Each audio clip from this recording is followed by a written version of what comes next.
É convidado do 360 o economista Pedro Brinca. Boa noite, obrigada por estar connosco. O que é que explica este excedente? Bem, a atividade económica no país foi acima daquilo que era esperado, de forma até bastante acentuada. A atividade económica em Portugal surpreendeu pela positiva nesta primeira parte do ano. Os impostos incidem sobre a atividade económica, eles são proporcionais em alguns casos e noutros até progressivos, ou seja, quanto maior for o volume da atividade económica, mais imposto se pagará na margem, e desta forma a receita esteve acima, obviamente, daquilo que era esperado, e isso explica uma boa parte do excedente orçamental que fomos observando. E já se consegue perceber o que é que se pode fazer com este excedente, onde é que se pode usar? Deve ser de alguma forma distribuído aos portugueses, já que também deriva muito da elevada inflação, não é? Vamos lá ver. Por um lado, nós sabemos que o pensamento de Fernando Medina sobre esta situação. E ouvimos-lo hoje de manhã, não é? Ouvimos hoje de manhã e foi aqui, até na RTP, que não há muito tempo, disse que olhava para o Orçamento de Estado, que foi aprovado na Assembleia da República como um compromisso com os portugueses, mas que, por outro lado, obviamente, que em tempos mais favoráveis do que aquilo que seria de esperar, também temos uma responsabilidade de executar consolidação orçamental. E, nesse aspecto, se 2022 serve de guia, creio que 2023 também será um pouco à imagem daquilo que aconteceu, foi usar parte do excedente para fazer uma consolidação orçamental para lá daquilo que estava previsto, mas, por outro lado, também para distribuir ajudas por boa parte da população. E considera que esse tem sido o equilíbrio correto ou que podia dar-se mais ajudas, pelo menos a quem mais precisa?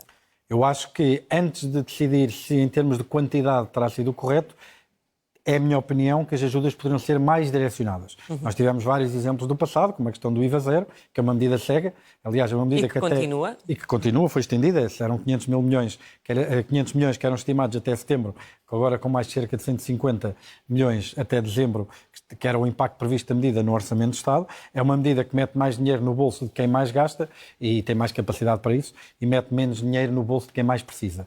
Eu creio que as medidas sendo mais direcionadas realmente a quem precisa, seria uma melhor aplicação desse dinheiro e não estaríamos a lutar contra a política do BCE. Veja-se que o BCE está a aumentar as taxas de juros para retirar poder de compra a famílias, empresas e governos, para retirar pressão sobre preços, e não é só, mas não só Portugal, aliás, Portugal se calhar até é dos menos prevaricadores, mas se olharmos para a zona euro como um todo, o déficit do orçamento da zona euro anda à volta de 3,2%. Se a zona euro fosse um país, a zona euro estaria neste momento em procedimento por déficit excessivo. É este excesso de procura, de pressão sobre preços, que os governos têm trabalhado um pouco contra o BCE. Ora, seria ideal que trabalhassem menos neste sentido. Mas com toda a pressão que tem existido e sabendo nós que para o ano será também ano de eleições, acredita que o Governo pode ir um bocadinho mais longe neste orçamento do Estado, até porque há este excedente que geralmente é sempre difícil de explicar aos portugueses, sobretudo a quem passa dificuldades, e que às vezes até pode ser lido como um embaraço para o Governo. Justificar é que é difícil.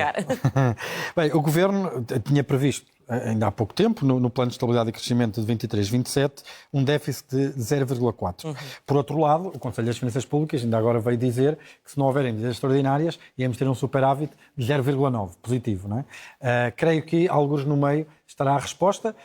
Creio que é importante olhar... Poderá escolher, Fernando Medina, o déficit que quer, como dizia ontem aqui Helena Garrido. Não, mas é um pouco. Sim. Mas veja, não é inocente a questão, nem é ligeira, porque vejamos, o que estava previsto no Plano de Estabilidade e Crescimento era gastar até 2027 38 mil milhões de euros só em pagamento de juros.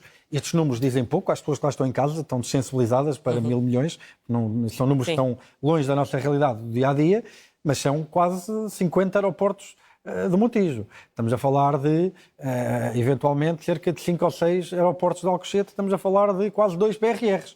É isso que vamos pagar em juros. Por ano, é quase metade daquilo que gastamos com o Sistema Nacional de Saúde. Portugal ainda tem a 4ª ou 5ª maior dívida da Europa em percentagem do PIB. Apesar de, na vertente do equilíbrio das contas públicas ano a ano, nós sermos, de facto, agora um dos países que está em melhor posição da zona euro e da Europa, no que diz respeito ao volume da dívida, ainda não. E, nesse aspecto, aplaude-se, de facto, este zelo orçamental, este zelo pela consolidação orçamental, porque nos permite, de facto, que no futuro não tenhamos que pagar tantos juros e possamos libertar verba para usar, se calhar, em fins que seriam mais importantes para os portugueses. Podemos ir mais longe? Podemos, mas se calhar podíamos começar por ter as medidas mais dirigidas. Meter um cheque no correio de 125 euros para 90% da população, quer dizer, não faz sentido nenhum como medida de combate à inflação. Ou o IVA zero, ou os 50 euros para cada casal com filhos. Quer dizer, perdoa-me um pouco a brincadeira, mas quer dizer, o Cristiano Ronaldo se calhar foi um dos que recebeu mais do subsídio dos 50 euros por filho, se fosse residente fiscal em Portugal, que não é, como sabemos. Mas, ou seja, esse tipo de medidas, se forem mais bem direcionadas, mesmo assim ainda podemos ir mais longe. A verdade é que Fernando Medina ainda ontem dizia aqui no telejornal que para a descida do IRS para o próximo ano apontava para os mesmos 400 a 500 milhões que estão no programa de estabilidade. Mas havendo este excedente, não se poderá ir mais longe na redução dos impostos sobre o trabalho? Há aqui duas questões, não é? O conjuntural e o estrutural. O estrutural significa que estamos a olhar mais para o médio e longo prazo. No médio e longo prazo, aquilo que me apraz dizer é que Portugal precisa de ser mais competitivo do ponto de vista fiscal. Precisa de ser mais atraente para quem quer criar riqueza, para quem quer, de facto, trabalhar e contribuir para o crescimento do país, para quem quer realizar atividade económica. E precisamos ganhar competitividade fiscal. Nesse contexto, afigura-se como uma boa política haver alguma desvalorização fiscal. Em algumas áreas, como por exemplo na questão do IRC, aquilo que nós vimos é que a Europa Ocidental, desde 2000, fez de facto essa desvalorização, baixou os impostos nessa dimensão e Portugal não acompanhou. E se em 2000 era um país relativamente competitivo, hoje já não o é.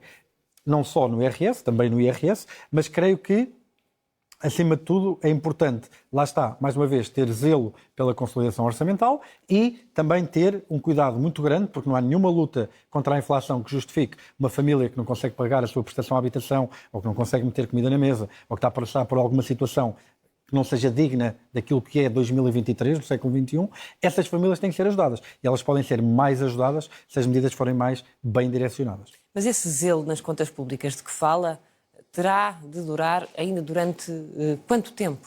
Nós somos a quarta, quinta maior dívida em porcentagem do PIB da Europa. Já lhe dei algumas estatísticas. Gastamos metade do orçamento do Sistema Nacional de Saúde, ou em saúde, em juros. São essas as escolhas que depois ficam em cima da mesa quando nós estamos a ver isto. Basta ver que nestas contas a parcela que foi dos gastos, o aumento dos gastos em juros foi de cerca de 23,8%, ou seja, que cresceu bastante. E esta subida dos juros e a manutenção dos juros a um nível mais elevado por mais tempo exige essa prudência também. Significa também que teremos mais despesa com juros. Quer dizer, não sei se é realmente o uso mais produtivo da riqueza que os portugueses queriam todos os anos. E se calhar um alívio nessa dimensão poderá significar que no futuro podemos, de facto, baixar impostos, podemos gastar mais em saúde, podemos gastar mais em ajudas sociais. Veja, isto não é menorizar o papel do Estado. Em Portugal, se não fossem as transferências sociais do Estado, nós não teríamos uma taxa de risco de pobreza de 18%,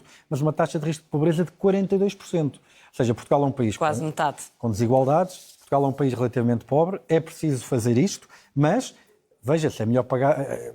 É importante, lá está, aliviar a carga dos juros e as despesas com os juros, porque depois podemos fazer mais para ajudar as pessoas. Pedro Brinca, muito obrigada. Boa noite, bom fim de semana.